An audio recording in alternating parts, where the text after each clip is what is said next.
Père des orphelins et défenseur des veuves. Message pour les familles avec Jésus. Dieu est le Père des orphelins et le défenseur des veuves dans sa sainte demeure. Psaume chapitre 68, verset 5. Quelle promesse réconfortante en ces temps de crise mondiale où tant de familles sont frappées par l'angoisse, la douleur et l'incertitude.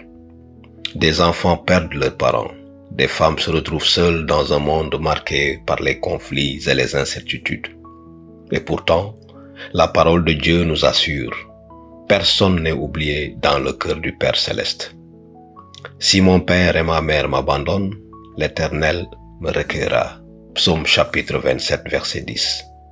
La Bible nous offre plus de 30 000 promesses divines, autant de sources d'espérance et de réconfort pour ceux qui souffrent, doutent ou traversent des épreuves.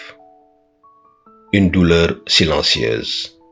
Il existe un autre groupe souvent oublié, les enfants sacrifiés avant même leur naissance, par décision ou par nécessité.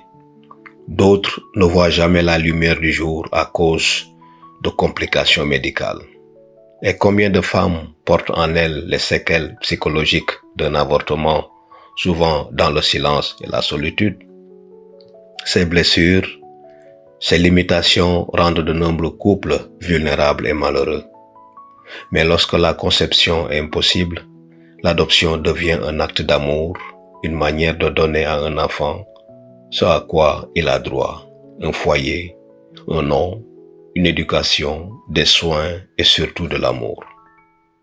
Pour ceux qui souffrent, si vous vivez ce genre d'expérience, si vous êtes accablé par des souvenirs douloureux, des conflits émotionnels ou une anxiété face à l'avenir, sachez que vous n'êtes pas seul.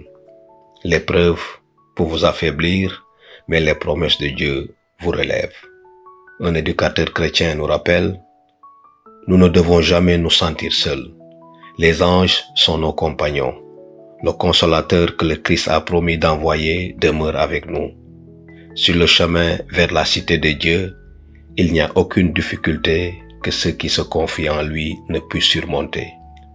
Il n'y a pas de tristesse, de douleur ou de faiblesse humaine pour laquelle il n'ait préparé un remède. L'aide divine est garantie. Il n'y a aucune raison de s'inquiéter outre mesure.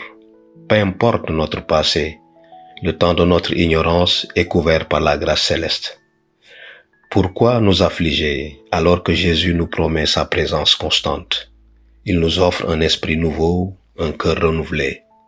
Cherchez d'abord le royaume et la justice de Dieu, et tout cela vous sera donné par-dessus.